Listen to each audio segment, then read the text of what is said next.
Now that you've uploaded your presentation to SlideShare, you can now go ahead and create a slidecast. And if you recall, a slidecast is when you take an existing presentation and then add audio to it. So what I'm going to do now is I'm going to take one of my presentations that I've already uploaded and I'm going to add audio to it. The best way to do it is to click on Edit of the presentation that you want to add the audio to and then click Create Slidecast. You need to create your audio externally from SlideShare, and the easiest way to do that is to create a podcast, which you can then upload. I've already created my podcast. I'm going to click on Upload MP3 file, and it's important. Your file needs to be an MP3 file.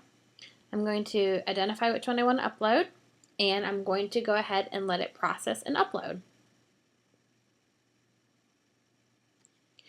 Now, this may take some time, and so while it's uploading, there's a couple different ways that you can edit and add your audio to your presentation. The first of which is that your presentation and your audio are not in sync with each other, meaning that, what you're seeing in the presentation may not directly tie into what's being said. The second way is to have your audio evenly divided across all the slides in your presentation.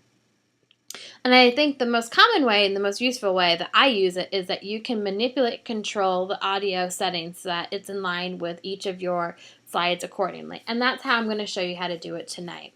So once our MP3 file has uploaded, I will show you how you can edit the length of your audio so that it is in sync with each individual slide within your presentation. It's a pretty easy process. It does take a little bit of tweaking and playing around with in the beginning, but once you kind of get a handle of it, you can move pretty quickly.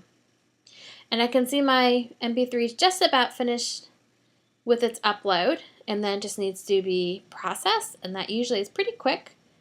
My file isn't too large, so it should hopefully handle pretty quickly. And once it has been processed, you'll see, like right now, my editing screen comes up, and I'm just going to go ahead and scroll down so that you can see. So there's really three main pieces to the synchronization toolbar.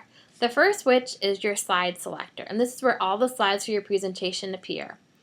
And you can see there's a blue box around the first slide, and that let me know that's the slide that I'm going to work on syncing audio with. Right below that is my workspace, and this is where you actually take this blue bar, and as it says, you just drag it to mark the end of where you want the audio. And it's just as simple as dragging and dropping. And then below that is your audio selector. And this is important just to know that you're going to have to drag the window to keep seeing the length of your audio. So I'm going to show you how to do it for the first few slides just so you have an idea.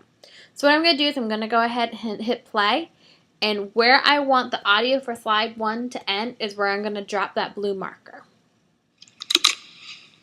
We are now going to examine how you can support and enhance communication through the use of SlideShare and screencasting. I will first focus on SlideShare and provide you with an overview of what it is and walk you through how you can create your own slidecast. This will then lead us into learning more about screencasting. So you can see I went ahead and I placed my endpoint for slide 1. So what I'm going to do now is I'm going to click on slide 2, and you'll see that slide 2 automatically starts where slide 1 ended.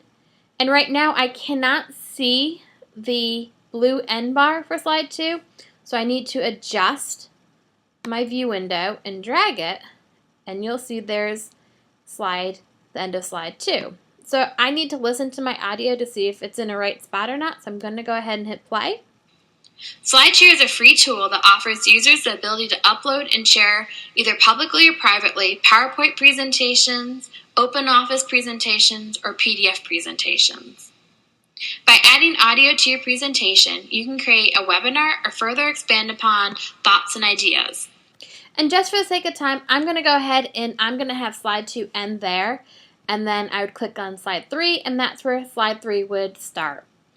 It's important that you save your work as you go, and you can also preview your saved work, and so you can kind of make sure everything's lined. And then once you're done, you're just going to hit save and publish.